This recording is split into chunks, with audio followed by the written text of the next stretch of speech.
City, Baba Wancha people, Wanagogo Cricket over. You Yagenda Queen Banja. When they went to me,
anange mujecha bazinga naye wali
maaso gabule kyabazinga yakuba nti ekiri emitwalo ebiri lugogo kuriketi etulipipo olibuddeeta agenda kumenya lugogo agenda kumenya byafaayo ebyasookawo n'ebiriddawo osinga tugenda kulaga nti tusobola tukanga ate tutiisatiisa oisegedde nkya wana lugogo wetuli gegenda kubeera emitwalo ebiri gyokka VIP emitwalo 5 tugenda mwazindikibwa kolaki yoyo kabaka tugenda muki agatamigwa kaliba asindika yirino yogogo kuliketekosobana zigenda kuda okunywa ekyo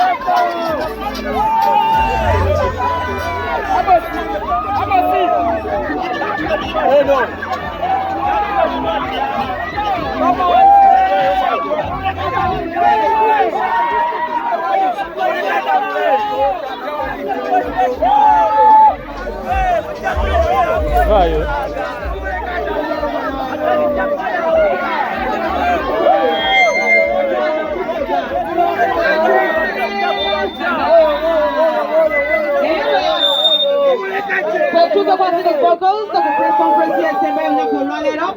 bagazako kubera nga babulira kuteekateeka y'olunaku olw'enkya asiri vocals already wali ku press conference ye calling upon everyone that is on the current finals n'abayimbi abagatulira enteekateeka esembayo mu kivulu kye ekya Nemusoga okay banawulire babyogasi tukume empisa tuyonawe mune spesi tusobola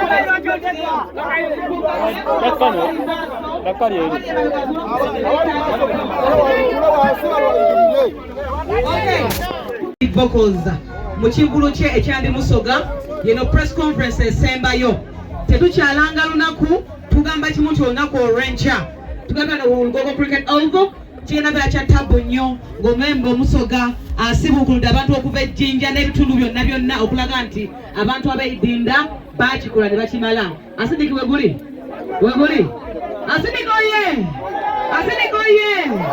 tagambwaku mwana weidinda.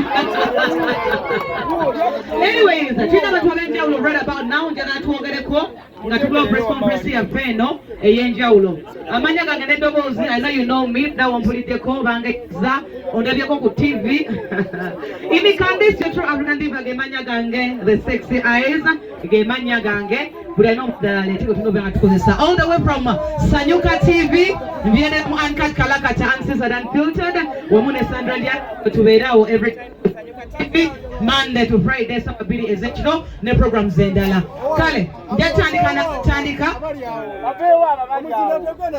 okay abali okumpi n'omuzinda tuddeko emabega kindly bannamwe basabye siffe kitegeeza nabo beetaaga